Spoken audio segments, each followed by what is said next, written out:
स्वागत है बच्चे आपका मेरे YouTube चैनल प्रोफेसर भाटिया में। बच्चे आज हम देखेंगे अपने सीक्वेंस इन सीरीज का लेक्चर नंबर 11, जिसके अंदर बच्चे हम एपी जीपी के कुछ अच्छे क्वेश्चन डिस्कस करेंगे।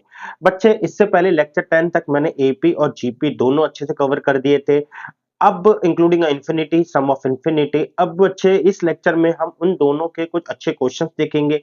एंड आप मेरे चैनल से जुड़िए बच्चे, क्योंकि मैं लगभग पूरा कोर्स जो होता है 11th-12th का from zero to IIT JEE का एडवांस लेवल तक का सारा मैं अपने यूट्यूब चैनल पे कवर कर रहा हूं बच्चे। एंड मेरे जितने भी चैप्टर्स हैं बच्चे, सबकी मैं एक प्लेलिस्ट बना के डाल रहा हूं, तो आप जाके मेरी प्लेलिस्ट चेक करिए। आपको ए टू जेड जितना कंटेंट है सारा का सारा मिल जाएगा। तो मैं हूं बेटा प्रोफेसर भाटिया, आपका आईआईटी जेई मैथमेटिक्स एक्सपर्ट। चलते हैं बच्चे, आज का लेक्चर स्टार्ट करते हैं। तो सबसे पहला क्वेश्चन है बच्चे, कहता है कि द नंबर ऑफ नंबर्स, अच्छा, lying between 100 100 and 500 that are divisible by 7 but not by 21। बच्चे ये कहता है कि 100 से 500 के बीच में ऐसा कौन से नंबर हैं जो 7 से डिविजिबल होंगे बट 500 तक, बट 21 से डिविजिबल नहीं होंगे।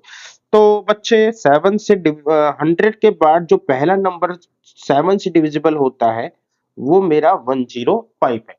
एंड अब जो 7 डिविजिबल है, दैट मीन्स कि अगला नंबर जो होगा मेरा 112 होगा। एंड अगला नंबर 119 होगा, फिर मेरे पास 126 होगा, फिर डेट डेट डेट डेट डेट एंड लास्ट नंबर जो होगा 497 होगा।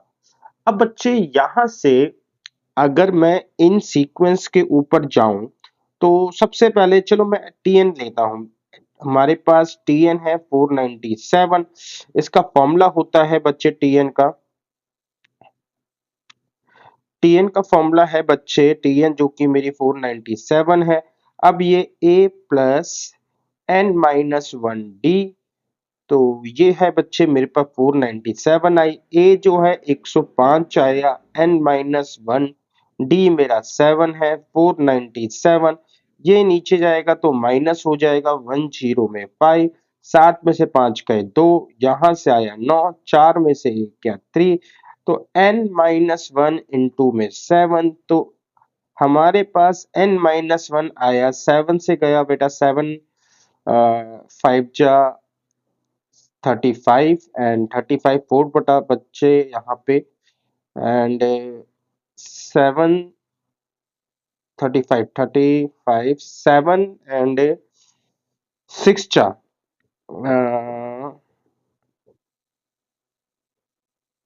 हाँ 7 6 जा बेटा 42, तो n की वैल्यू आ गई मेरे पास 57। अब बच्चे प्रॉब्लम ये है, जो मैंने ये सीक्वेंस लिखी है इसके अंदर है ना वो टर्म्स भी इंक्लूड हैं जो 3 से भी डिविजिबल है। क्वेश्चन जो है मेरे को कहता है कि 7 से डिविजिबल हो लेकिन 21 से नहीं हो। दैट मीन्स 21 कंटेन 7 इंटू में 3, तो इसका मतलब 7 से डिविजिबल होनी चाहिए, 3 से डिविजिबल नहीं होनी चाहिए। लेकिन इसके अंदर ऐसी टर्म्स भी हैं जो बच्चे 3 से डिविजिबल है।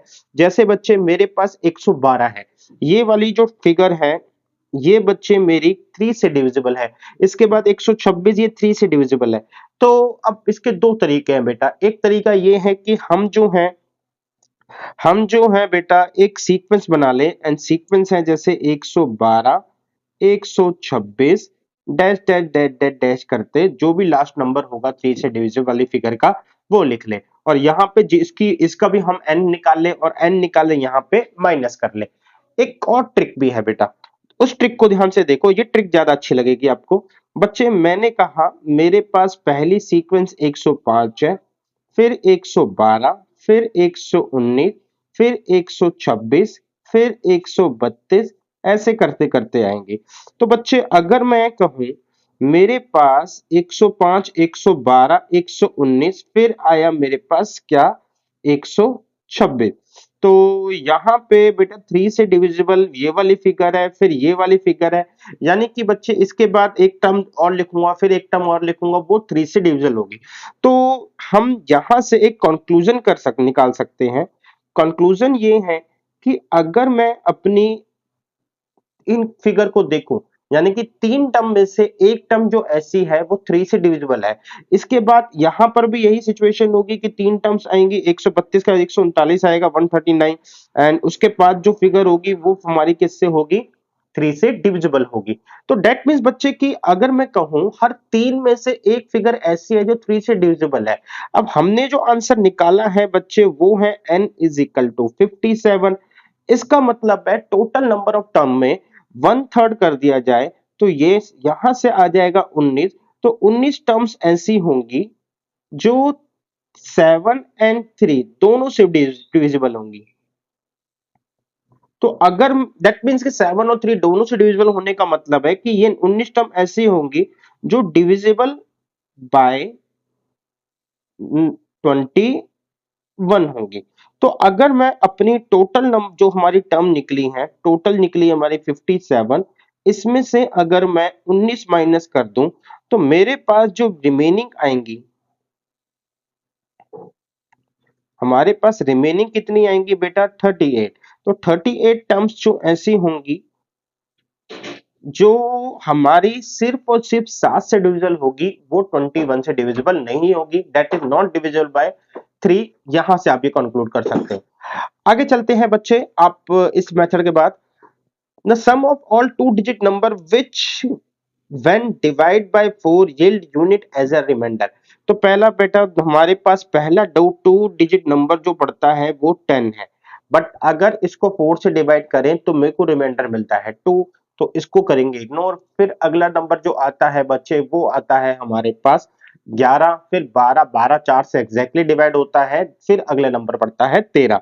तो इसका मतलब ये है बच्चे कि मैं अगर 13 के ऊपर जाऊं, 13 4 17 4 21, अगर इस सीरीज को देखूं तो इस सीरीज में हर एक नंबर जो है 4 से डिविजिबल है, एंड जब भी 4 से डिवाइड करेंगे उसको तो हमारे पास एक रिमाइंडर आएगा, एज ए यूनिट रिमाइंडर आएगा। अब इसकी लास्ट टर्म क्या होगी बेटा, आई थिंक 96 जो है 4 से चला जाता है, हाँ 96, तो 97 इसकी लास्ट टर्म होगी। तो बस बच्चे लास्ट टर्म मेरे पास 97 है, हमें सम निकालना है। तो बच्चे सम निकालने के लिए मुझे n निकालने की जरूरत है, n निकालेंगे तो ये मेरे ख्याल से बच्चे आपकी रेंज में है क्वेश्चन, ये आप खुद कर सकते हो, मेरे को इसके अंदर और कुछ करवाने लायक नहीं है। तो ये आपके लिए होमवर्क हुआ बच्चे, आप खुद ट्राई करना। आगे चलते हैं, the sum of integer from 1 to 100 that are divisible by 2 और 5 इज। बच्चे 100, 1 से लेके 100 तक ऐसे कितने नंबर हैं जो 2 से या 5 से, दो मतलब 2 से भी डिवाइड हो सकते हैं या 5 से भी, और दोनों कंसीडर करना है। तो मैंने सीक्वेंस लिखा बच्चे, पहले लिखा बच्चे मैंने 2, एंड 2 के बाद बच्चे एक 2 के बाद मैंने सीक्वेंस लिखा बच्चे अपना 2 4 6 8 10 dash dash dash dash dash, and last number जो होगा 100। तो ये सीरीज वो है जो किससे डिविजिबल है, 2 से डिविजिबल है। आगे बात करते हैं, अब इसके अंदर मैं सीधी बात बताऊं तो n कितना है बच्चे, मेरे पास 50 है। अगर मैं कहूं a मेरे पास यहाँ पे 2 है, d भी आपके पास 2 है, तो आप s50 इजीली निकाल सकते हो, तो ये आपकी रेंज में है। अब बात करते हैं बेटा 5 वाले नंबर की जो 5 से डिविजिबल है। तो अब जो 5 से डिविजिबल है वो मेरे पास नंबर जो होंगे वो ये होंगे 5 10 15 20 डैश डैश डैश डैश से लेके 100 तक। अगर मैं यहाँ पे बोलूं n जो है मेरे पास यहाँ पे 20 होगा, a मेरे पास 5 होगा, d भी मेरे पास 5 है। आपको s20 निकालना है, ये काम भी आपकी रेंज के अंदर है, तो आप इस काम को भी कर सकते हैं। बट प्रॉब्लम ये हुई बेटा कि अगर मैं कहूं देखूं तो ये जो 10 है एंड यहाँ पर भी बच्चे जो 10 है, ये दोनों जगह कॉमन आ रहा है। इसका मतलब ये हुआ कि ये 10 जो है अब 2 बार जुड़ गया। तो यहां से हमें इस चीज को बस ऊपर फोकस करना है कि इसको हटाएं कैसे। अब इसको हटाने के दो तरीके हैं, या तो आप एक नई सीरीज बनाओ 10 20 30 से लेके 100 तक की।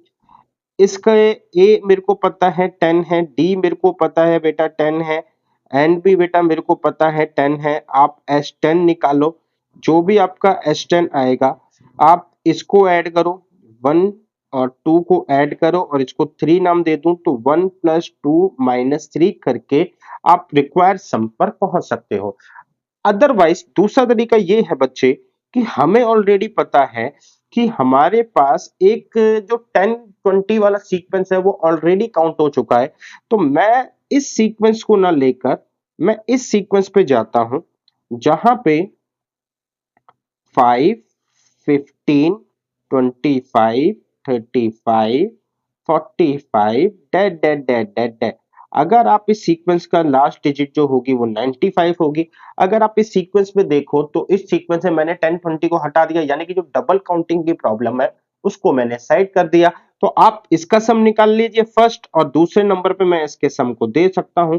इसके अंदर जो भी रिक्वायर है, ए मेरे पास 5 है, डी मेरे पास बच्चे 15 है, एन जो होगा मेरे पास होगा एन हमें निकालना पड़ेगा बच्चे, टी एन जो है मेरे पास जो है 95 है।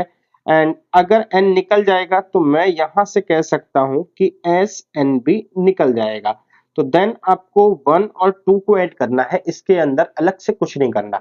तो दोनों ही अप्रोचेस का फॉलो कर सकते हो, बट अल्टीमेट कंक्लूजन ये है कि यहाँ पे फिगर्स डबल काउंट हो जाती है, उसको ध्यान में रखना था।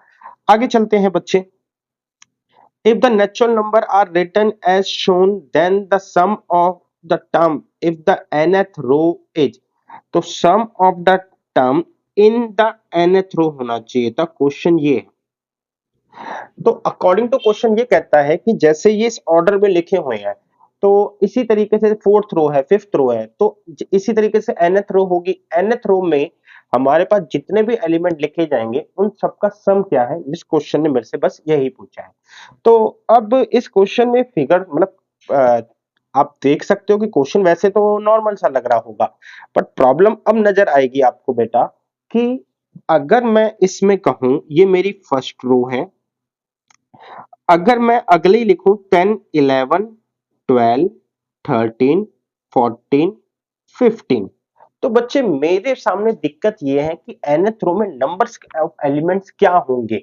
ठीक है, ये सारी दिक्कतें हैं। अब इन सबको टैकल करना, किस तरीके से टैकल किया जाए, इसको समझते हैं। देखो हमें बोला हुआ है कि nth रो में जितने भी एलिमेंट होंगे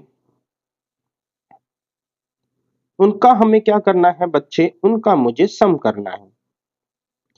अब सम का फॉर्मूला हमें पता है बच्चे, सम का फॉर्मूला होता है S N N by two, two A plus में एन माइनस वन डी। तो ध्यान से देखना बेटा, अब ये यहां पे अगर मैं दिखाऊं आपको, ये मेरी बच्चे फर्स्ट रो है, ये मेरी सेकंड रो है, फर्स्ट रो सेकंड रो, ये मेरी थर्ड रो है, ये मेरी फोर्थ रो है, ये मेरी फिफ्थ रो है। अब बच्चे अगर मैं आपको इसके अंदर फॉलो करूं तो फर्स्ट रो के अंदर एक एलिमेंट, सेकंड रो के अंदर दो एलिमेंट, थर्ड रो के अंदर तीन एलिमेंट। अगर इस पैटर्न को समझा जाए तो nth रो के अंदर n एलिमेंट आएंगे, तो यानी कि nth रो के अंदर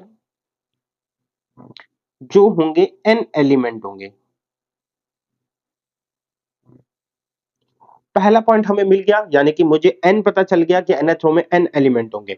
दूसरी बात, अगर आप इस सीक्वेंस पे नजर डालो 1 2 3 4 5 6, जो यानी कि जो गैप है वो 1 1 का चल रहा है, यानी कि बच्चे जो d है वो मेरे पास क्या होगा 1 का।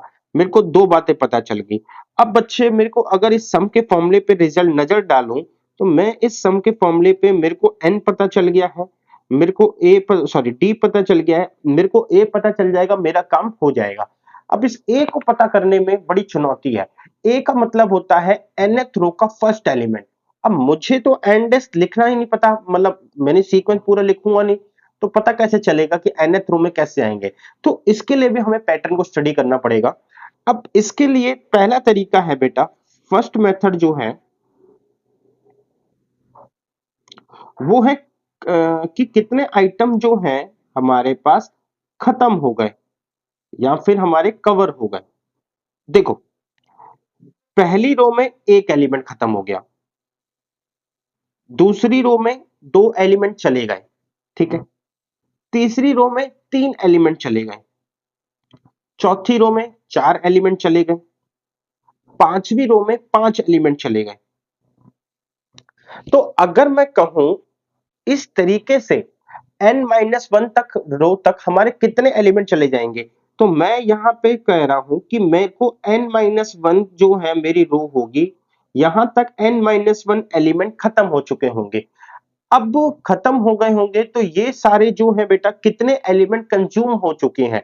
देखो हमारे पास चार रो तक 10 एलिमेंट खत्म हो चुके हैं, ठीक है। तो अब 4 रो तक 10 एलिमेंट खत्म हुए हैं तो अगला मैंने स्टार्ट किससे करा है, 11 से।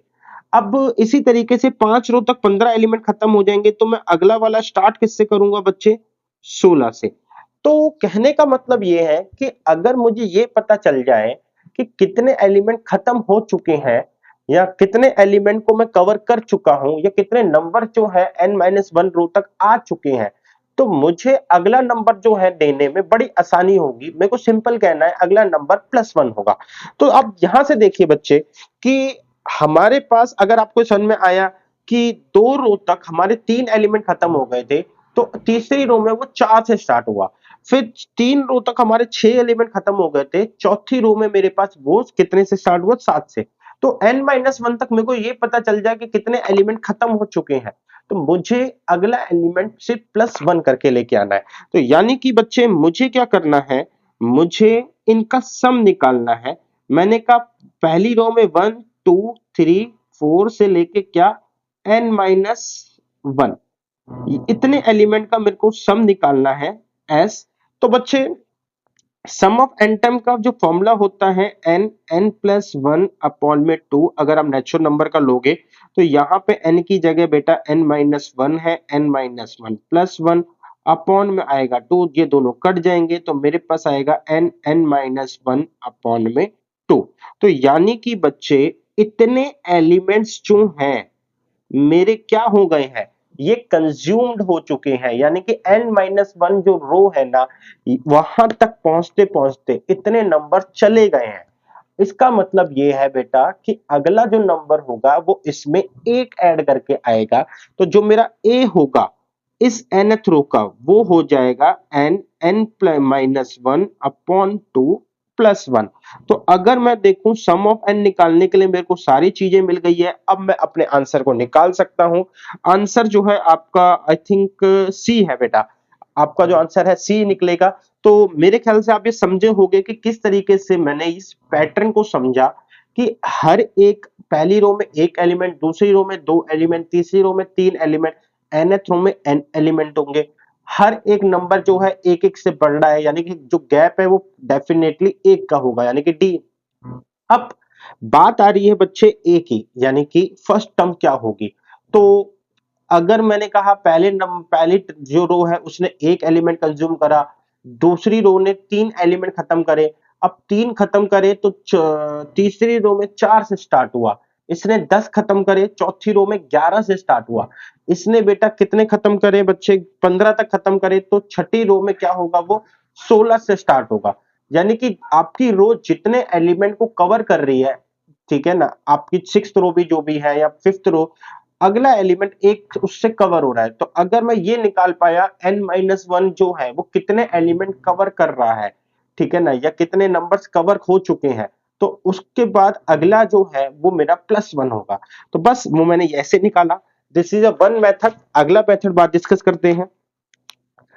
अगर मेरे को ये तो पता चल गया बेटा कि nth रो में n एलिमेंट होंगे, अब मैं इस पैटर्न को स्टडी करता हूं 1 2 4 7। तो ये पैटर्न निकल के आया, तो ये आया 1 2 4 7।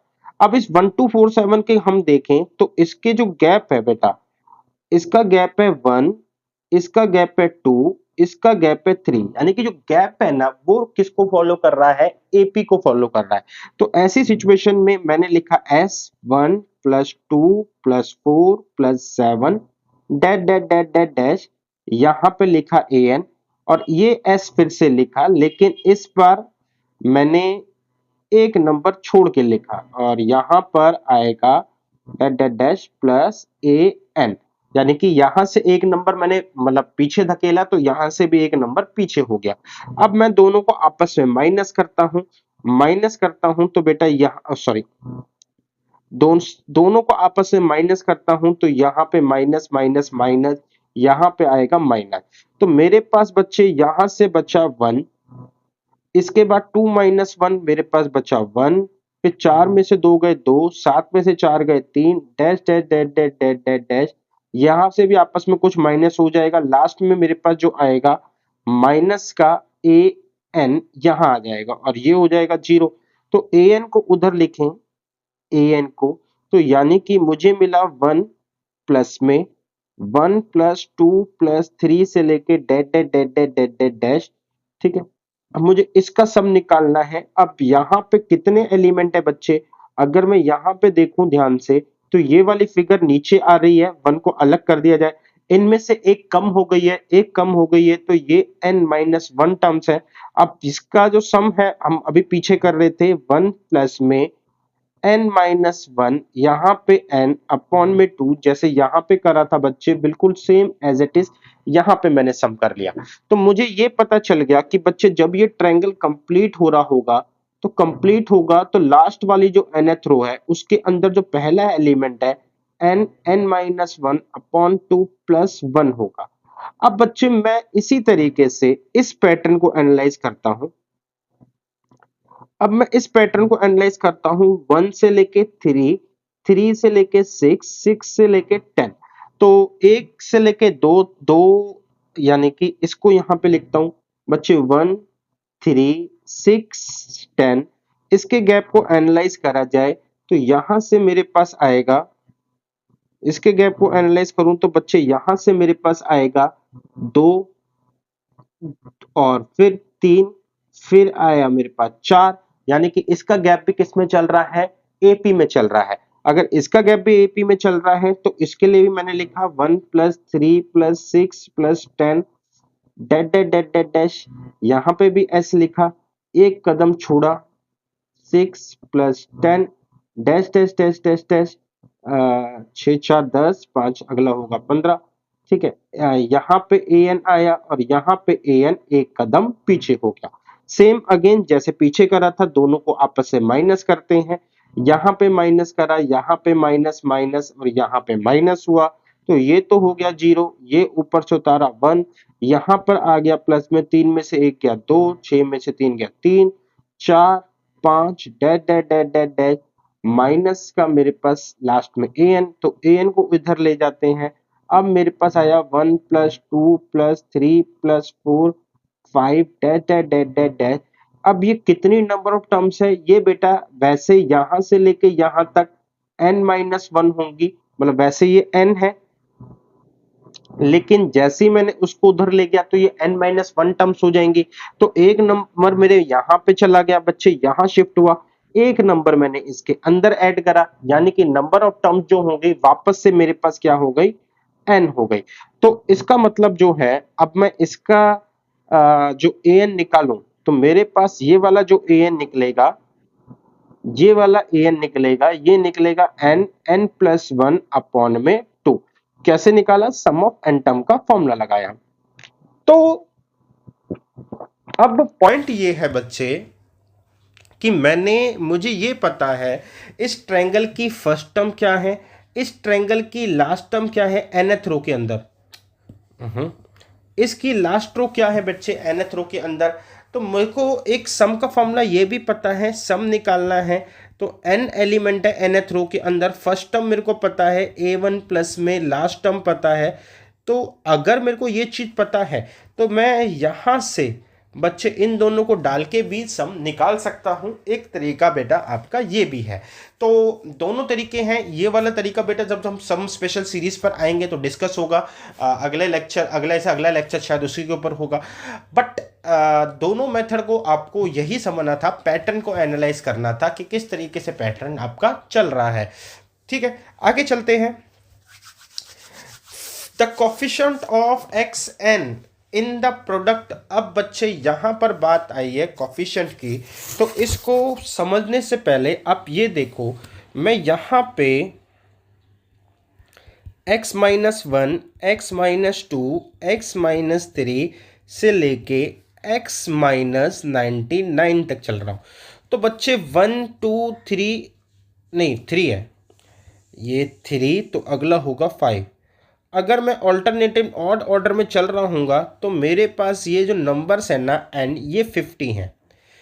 अब 50 हैं, आप चाहे इसको बेटा 1 3 से निकाल भी सकते हो, अदरवाइज सिंपल एनालाइज करके आपको पता चल रहा है कि ये 50 है। अब बच्चे इसको समझने के लिए मैं आपको एक चीज़ दिखाता हूँ। आप इसको देखो, आप ये देखो बेटा x+1 एंड x+2 को मैंने क्या करा, मल्टीप्लाई करा, and x+1 x+2 and x+3, इसके लिए x³ प्लस में 6x² प्लस में 11x प्लस में 6, मैंने दो अलग अलग फैक्टर लिए, दोनों को मल्टीप्लाई कराया है।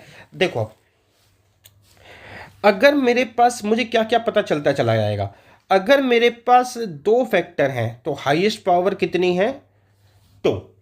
अब हमने निकालने के लिए कि बेटा ये x की पावर 2 ये और ये नंबर कैसे आए, तो अच्छा इसमें भी देखो हाईएस्ट पावर कितनी है, इसके अंदर भी आपकी 3 है, तो इसका मतलब नंबर ऑफ ब्रैकेट और हाईएस्ट पावर जो होती है वो सेम होती है। अच्छा हाईएस्ट पावर निकलती कैसे होगी, देखो यहां से x लिया, यहां से x लिया, इन दोनों को मल्टीप्लाई करवा दिया, x² आ गया।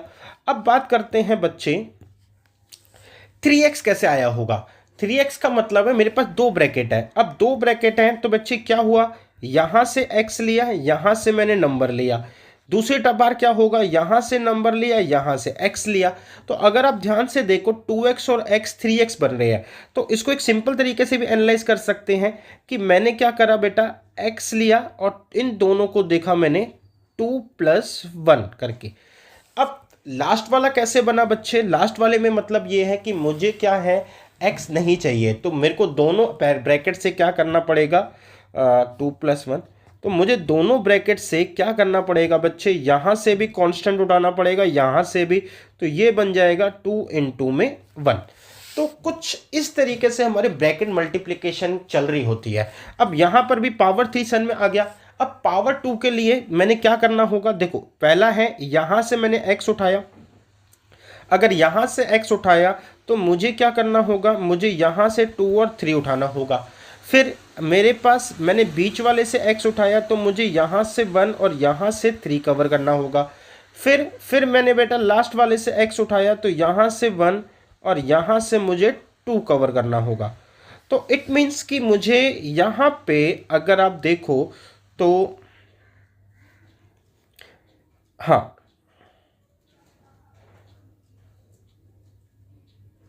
ओहो बेटा मैंने, हाँ चलो ठीक है, मैंने x के लिए बता दिया।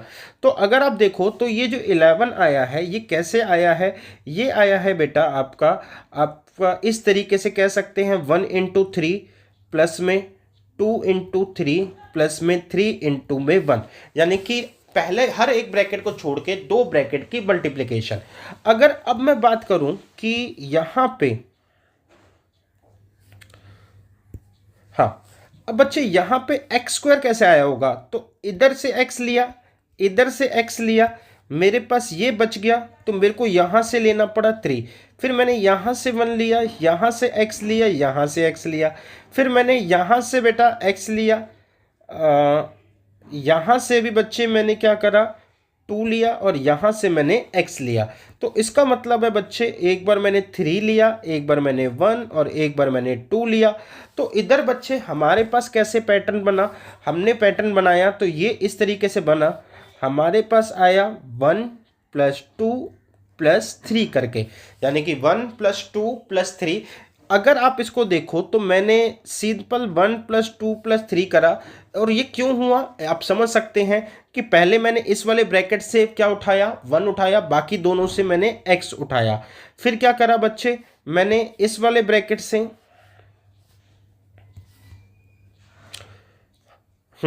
फिर क्या करा बच्चे, मैंने इस वाले ब्रैकेट से x उठाया और इन दोनों से मैंने x उठाया, इससे मैंने कांस्टेंट उठाया। फिर क्या करा बच्चे, मैंने इन दोनों से x उठाया, इधर से कांस्टेंट उठाया 1, और फिर क्या करा बच्चे, मैंने लास्ट में इन दोनों से x उठाया और इससे मैंने कांस्टेंट उठाया। तो अगर आप एक कम पावर वाले को ऑब्जर्व कर पा रहे हो, तो एक कम पावर वाला कैसे आ रहा है, वो बहुत सिंपल तरीके से कह रहा है कि मैं सिंपली, आप क्या करो, आप दोनों के कोफिशिएंट को ऐड कर दो, यानी कि 1+2। एक कम पावर वाला जो आया है ये कह रहा है 1+2+3 जो भी है कोफिशिएंट्स को ऐड कर दो।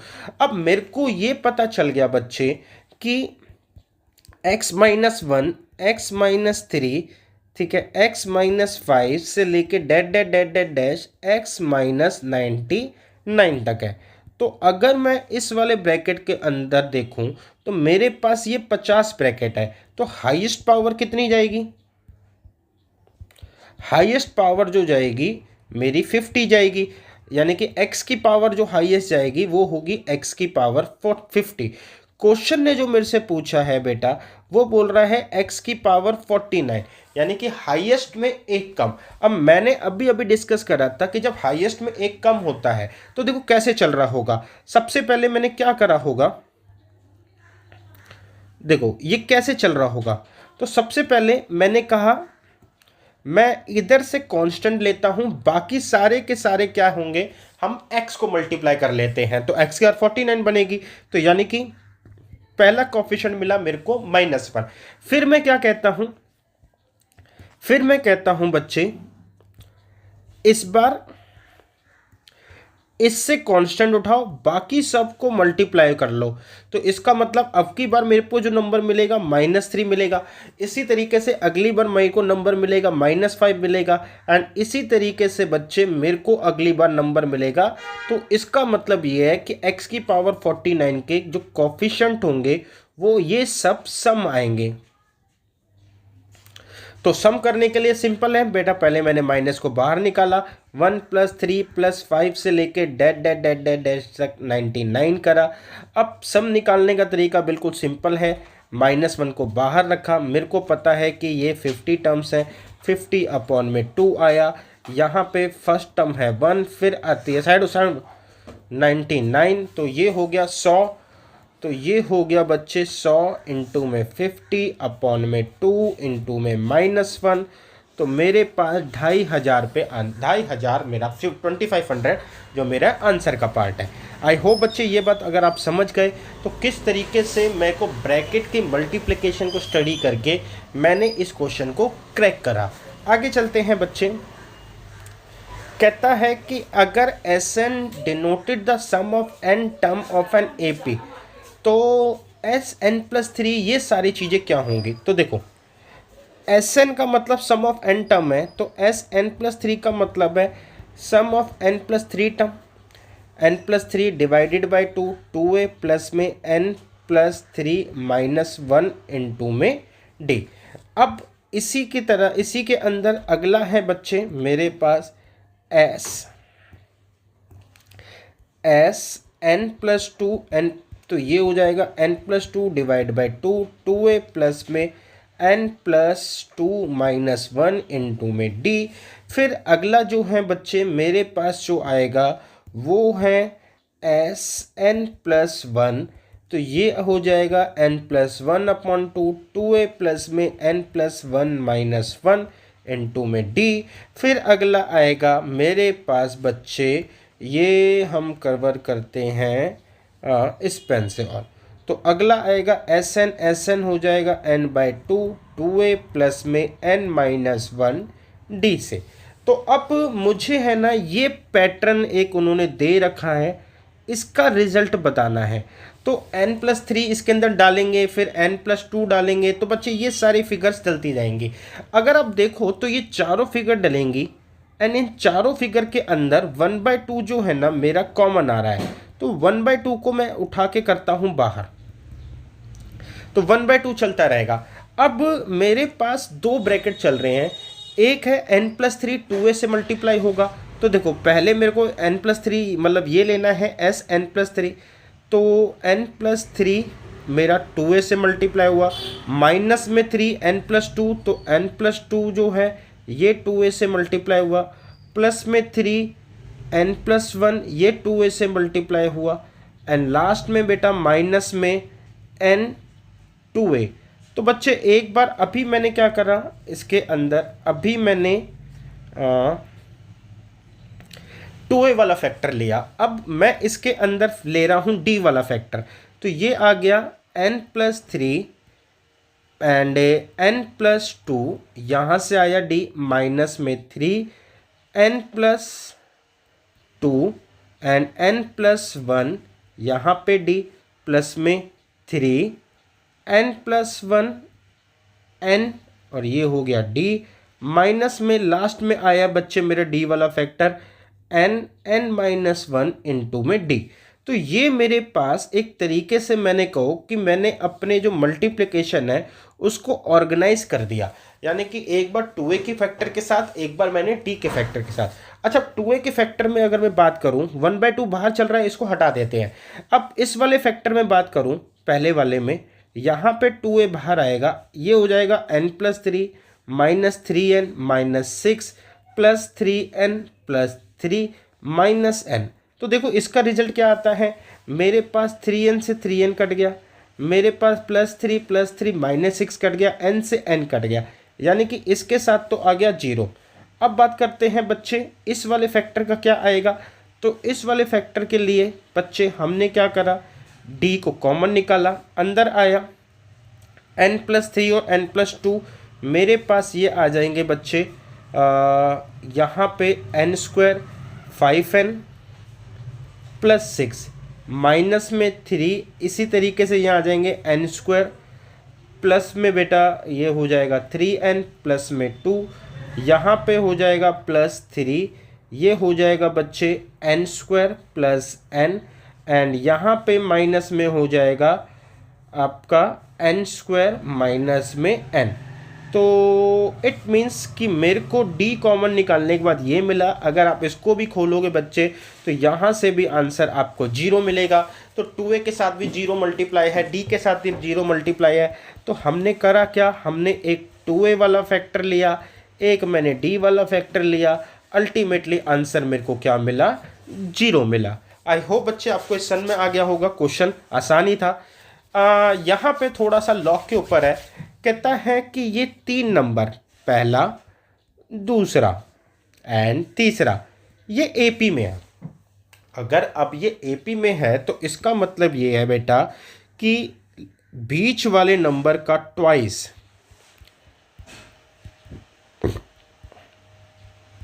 बीच वाले नंबर का ट्वाइस साइड वाले दोनों नंबर के सम के बराबर है। अब देखने वाली बात ये है कि मेरे पास जो बेस है वो कॉमन है। अगर बेस कॉमन है तो इसका मतलब ये है बच्चे कि मैं लॉग को दोनों तरफ से काट सकता हूँ, लेकिन उससे पहले ये एडजस्टमेंट करनी पड़ेगी।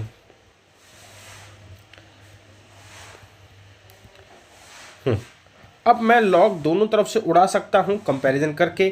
तो यहाँ पर आ जाएगा 2 की पावर x माइनस 5 का स्क्वायर, और यहाँ पे आ जाएगा 2 इंटू में 2 की पावर x माइनस 7/2। टेम्परेरी मैं 2 की पावर x को क्या कर देता हूँ, t कर देता हूँ। तो मेरे पास आया बच्चे t माइनस 5 का whole square is equal to 2 into में t माइनस 7/2। तो ये हुआ t² माइनस में 10t प्लस 25, ये हो गया 2t माइनस में 7। तो रिजल्ट जो आया मेरे पास अब वो ये आ गया बच्चे, रिजल्ट आया बच्चे मेरे पास t², यहाँ पे हुआ -12t एंड 25 7 हो गए 32 इज इक्वल टू 0। अगर मैं इसको देखूं तो ये भी बेटा मेरा टूटेगा, कैसे टूटेगा, t² minus 8t minus 4t plus 32 is equal to 0। t common लिया, t माइनस 8 माइनस 4 कॉमन लिया, t minus 8 is equal to 0। तो t minus 4 and t minus 8 मेरा जो रिजल्ट बचा, t की वैल्यू आ गई 4 एंड t की वैल्यू आ गई बेटा 8। t जो है 2 की पावर x था, तो 2 की पावर x 4, 2 की पावर x मेरे पास 8 आया। x जो है बच्चे मेरे पास हो गया 2 एंड x जो हो गया मेरे पास हो गया 3। क्वेश्चन तो सॉल्व हो गया है, लेकिन प्रॉब्लम ये है कि बेटा x को हमें चेक करना है, क्योंकि x जो है लॉग के अंदर है और लॉग के अंदर नेगेटिव नहीं हो सकता। तो देखो, अगर मैं यहाँ पे x की वैल्यू डालूँ 2, अगर मैं x की वैल्यू यहाँ पे 2 डालता हूँ तो 2 2 जा 4 एंड -5, तो यानी कि बेटा 2 डालने पर मेरे को ये वाला लॉग जो है ये नेगेटिव मिल जाएगा। तो डेट्स वाई 2 को हटाता हूँ, 3 पर बेटा ये पॉजिटिव है, 3 पर ये भी पॉजिटिव है, तो डेट्स वाई 3 इट्स चलेगा बेटा, ओके है। इसलिए जो आंसर आएगा वो मेरा सिर्फ और सिर्फ 3 कहलाएगा। आई होप बच्चे आपको क्वेश्चन समझ में आया होगा। अब एक क्वेश्चन और देखो क्या कहता है। The real number x1 x2 x3 satisfy the equation, और ये नंबर जो है एपी में है, ठीक है। तो देखो बेटा, ये है ना एक क्यूबिकल इक्वेशन है। अब हमने अपनी क्वाड्रेटिक इक्वेशन में पढ़ा था कि हमारे पास क्या होता है, x1 plus x2 plus x3। अगर हम तीनों को वो लेते हैं प्लस ले सकते हैं, दोनों बेटा क्या कहते हैं, एक एक बार मल्टीप्लाई ले सकते हैं और तीनों का एक साथ मल्टीप्लाई ले सकते हैं। यानी कि बच्चे हमारे पास पैटर्न ये चलता है, एक बार, दो बार, तीन बार, चार बार। तो क्यूबिकल है, इसमें सिर्फ लास्ट में 3 ही आएंगे। इस तरीके से हमारे पैटर्न चल रहे होते हैं। तो अब हमारे पास होता है बेटा जो आता है -b/a, तो -b इसके अंदर जो होगा वो है बेटा 1 हो जाएगा, c/a यानी कि बीटा हो जाएगा, एंड यहाँ पर हो जाएगा बेटा माइनस में गामा। तो अब मेरे को ये बोला हुआ है कि ये x1 x2 x3 इसके रियल नंबर है और ये एपी में है। तो अब इसका अगर सम हो रहा है तो मैं x1 x2 और x3 को लेट कर सकता हूँ। ये हुए a माइनस टी, ये a, एंड ये हुआ a प्लस टी। तो यानी कि बच्चे मेरे को क्या मिला, पहले a minus T plus a plus a plus T is equal to 1। d से d कट गया, 3a is equal to 1, and a की वैल्यू आ गई 1/3। तो इसका यूज तो हो गया। अब यहाँ पे चलते हैं, तो यहाँ पर मैं देखता हूँ x1 इंटू x2। तो x1 है a माइनस डी, x2 है a, तो ये आ गया a square minus A D, plus x2 into x3 a square plus A D, plus x1 और x3 की मल्टीप्लाई करें a square minus T square. तो ये जो है बेटा किसके बराबर है, यानी कि ये जो है मेरा बीटा के बराबर है। तो ये अब बीटा के बराबर है बच्चे, तो इसके अंदर यानी कि बीटा इज इक्वल टू, सबसे पहले देखो AD से AD कट रहा है, मेरे पास आया 3a स्क्वायर माइनस में बच्चे d स्क्वायर।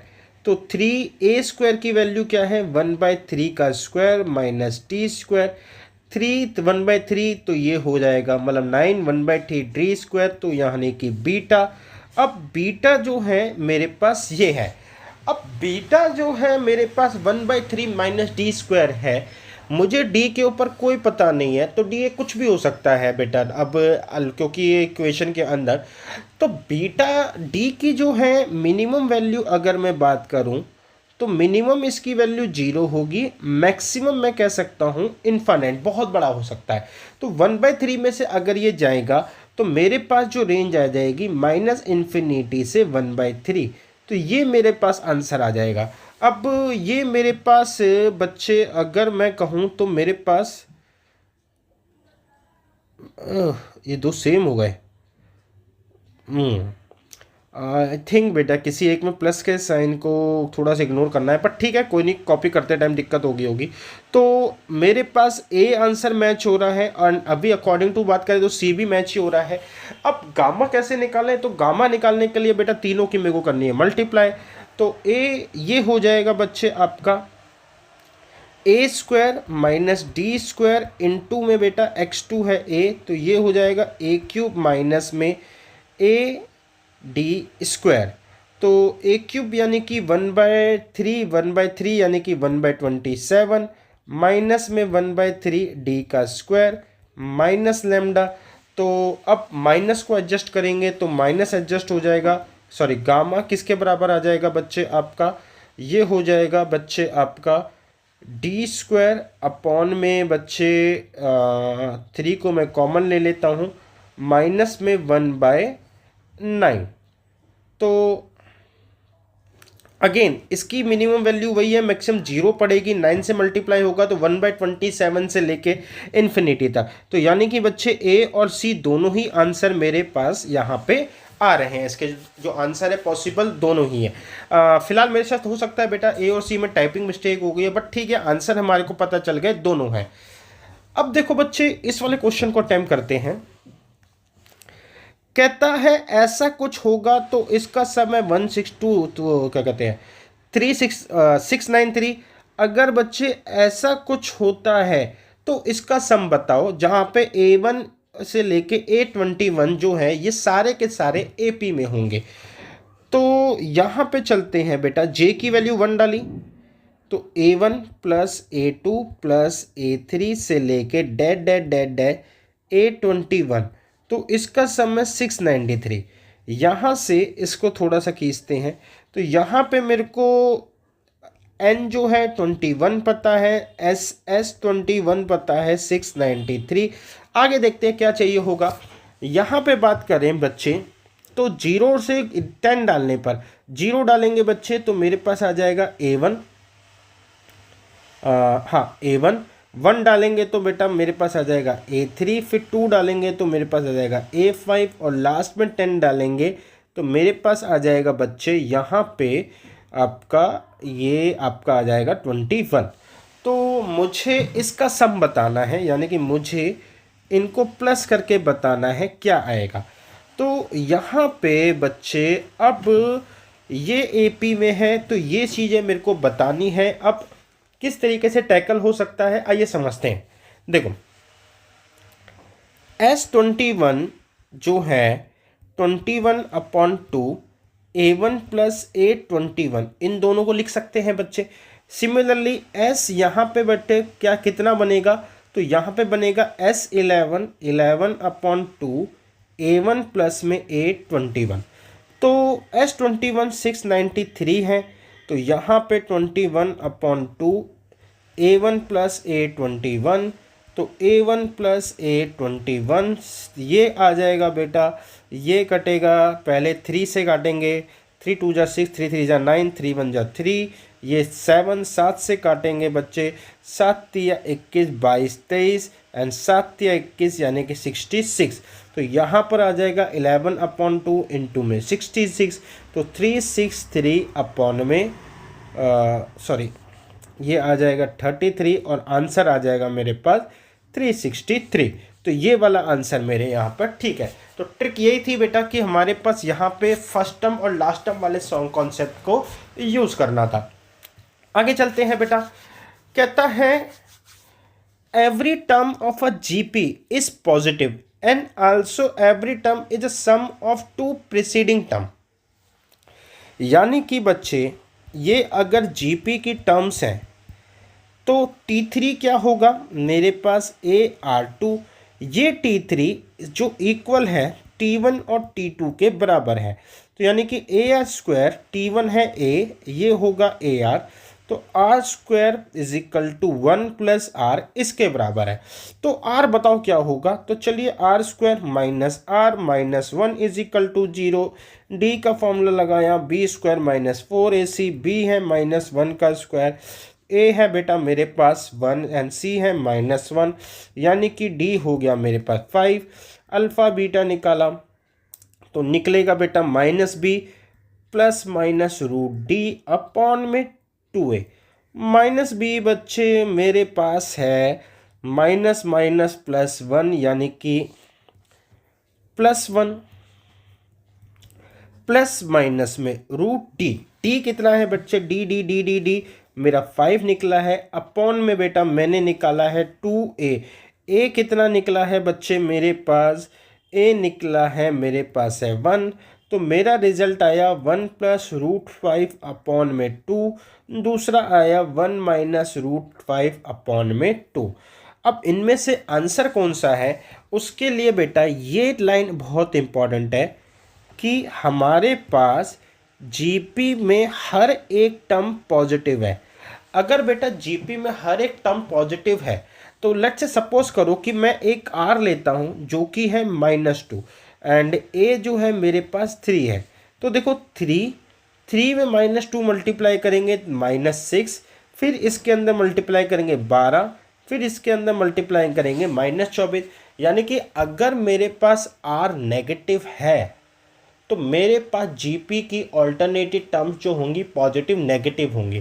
क्वेश्चन ने बोला है मुझे एवरी टर्म जो है वो पॉजिटिव है, तो दैट्स वाई अब मैं क्या करूंगा बच्चे, इसके अंदर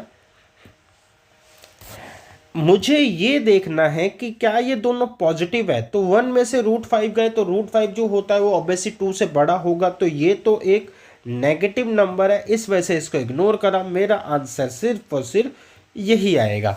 तो ये मेरे आंसर का पार्ट है बच्चे। आगे चलते हैं। If in a GP of 3n terms, 3n terms की जीपी है, S1 denote the sum of first n term, S2 denote the second block of the n term and S3 को denote करेंगे last block. तो बताना है S1, S2, S3 किस particular format में होंगे। देखो हमने इसके लिए क्या करा, मैंने इसके लिए बच्चे मैंने इसके लिए सबसे पहले एक लाइन खींची। इस लाइन के अंदर हमारे पास जो ब्लॉक्स है वो एक ब्लॉक ये है बच्चे, एक ब्लॉक ये है। टोटल 3 ब्लॉक हैं, 3n टर्म्स हैं, तो यानी कि इसके अंदर भी बच्चे n टर्म्स हुई, इसके अंदर भी हमारे पास n टर्म्स हो जाएंगी एंड इसके अंदर भी बच्चे हमारे पास n टर्म्स हो जाएंगी। अच्छा ये जीपी में है तो इनका जो S1 जो है ये सम को दिखा रहा है, तो S1 क्या होगा बेटा, S1 हो जाएगा a Rn-1 अपॉन में R-1।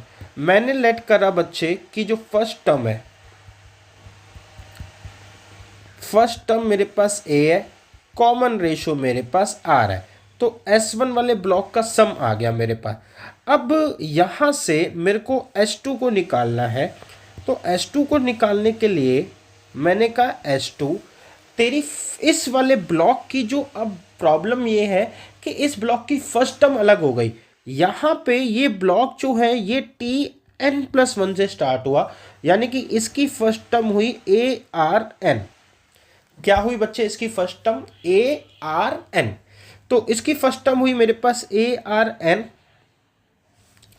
तो ये आया बच्चे मेरे पास Arn, कॉमन रेशो तो सेम ही चलेगा क्योंकि पूरी की पूरी जीपी सीरीज सेम है। एंड सिमिलरली S3 पर अब आया मैं, तो S3 पर आया तो मैंने यहाँ पर कहा कि मेरे पास अब जो फर्स्ट टर्म है वो है 2n+1, जिसका Ar आएगा, Ar जो है n होता है बच्चे, ठीक है, तो n+1, तो Ar जो भी होगी ये हो जाएगा आपका 2n। तो ये आया बच्चे Ar 2n, r की पावर, हाँ, तो ये हुआ Rn-1 अपॉन में R-1। अब S1, S2, S3 को कंपेयर करें तो ये ब्रैकेट एग्जैक्टली सेम है, कट रहे हैं। इसके बाद A ये भी कट रहा है, तो ये आया 1, ये आया Rn और ये आया R की पावर 2n। तो इसका मतलब बच्चे ये जो तीनों है 1 R की पावर n और R की पावर n का स्क्वायर, ये किस में है, ये एक जीपी फॉर्मेट के अंदर है। आई होप बच्चे आपको ये बात समझ में आई होगी। आगे चलते हैं। क्वेश्चन कहता है A N be the nth term of a GP, ठीक है, ए एन जो है nth टर्म ऑफ जीपी है, जिसमें से n = 1 से लेके 100 तक A2n इसका सम है अल्फा। तो पहले इसको करते हैं। तो जीपी में है बेटा, मैंने कहा n की वैल्यू मैंने 1 डाली, तो A2 then A4 then A6 dash dash dash dash dash, ये आ जाएगा A200, इसको बोला गया है अल्फ़ा।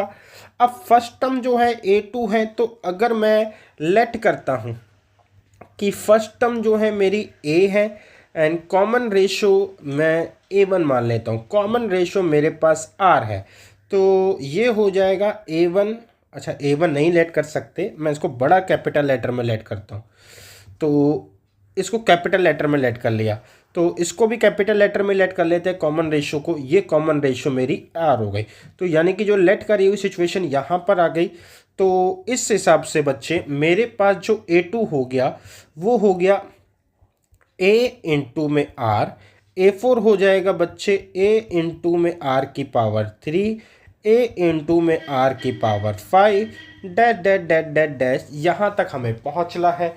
तो बच्चे ये इसके सम के बराबर है, तो हमारे पास आ जाएंगी बच्चे यहाँ से लेके यहाँ तक हमारे पास 100 टर्म्स होंगी। तो मैं क्या बोलूँगा बच्चे, सम निकालने के लिए हमारे पास होता है A, जो कि है A इंटू आर, आर की पावर 100 -1 अपॉन में R -1, ये अल्फ़ा है। अब अल्फ़ा हमें मिल चुका है, हम एक काम करते हैं बच्चे, अब बीटा के ऊपर मेहनत करते हैं। तो बीटा के ऊपर मेहनत करने के लिए बीटा कहता है कि ये n-1 से स्टार्ट होगा, 100 तक डालना है, यानी कि A1 A3 A5 dash dash dash dash dash, इस तरीके से लास्ट हो जाएगा A199 एंड ये है बेटा मेरा बीटा। इसमें फर्स्ट टर्म जो है मेरे पास A1 है, यानी कि A प्लस में ये हो जाएगा AR की पावर। अच्छा, एक चीज़ रह गई बेटा कि जो कॉमन रेशो है ना वो R² है, तो इस वाले में आएगा R² इंटू में 200, ठीक है। अच्छा, AR का यहाँ पे स्क्वायर, ये आएगा AR की पावर, ये आ जाएगा बच्चे AR की पावर, मेरे पास आया 4 डैश डैश डैश डैश, ये बीटा करा, तो मेरे पास इसका सम आ गया A इंटू में R², इसकी पावर 100 माइनस में 1 अपॉन में R -1, ये बीटा है। तो अब मुझे इन दोनों में से R निकालना है, यानी कि ये वाला R। तो आप देखो ये एग्जैक्टली सेम है, ये कट जाएगा, A से A भी सेम है, कट जाएगा। तो हमारे पास अगर मैं इसको ऊपर नीचे करता हूँ तो R की वैल्यू जो आ जाएगी अल्फ़ा अपॉन में बीटा आ गई। तो R की वैल्यू निकालनी थी अल्फ़ा अपॉन में बीटा, तो बस हमारा आंसर मैच हुआ। तो बस बच्चे यही कुछ क्वेश्चन से जो 1 लेवल अप थे, जिसको करना मेरे ख्याल से थोड़ा ज़रूरी था, चाहे आप बोर्ड के हो या जेई स्टूडेंट के हो। काफ़ी अच्छे क्वेश्चंस को मैंने आज कवर करा। तो अगली क्लास में एक नए टॉपिक के साथ मिलेंगे। फिलहाल आज की क्लास के लिए इतना ही।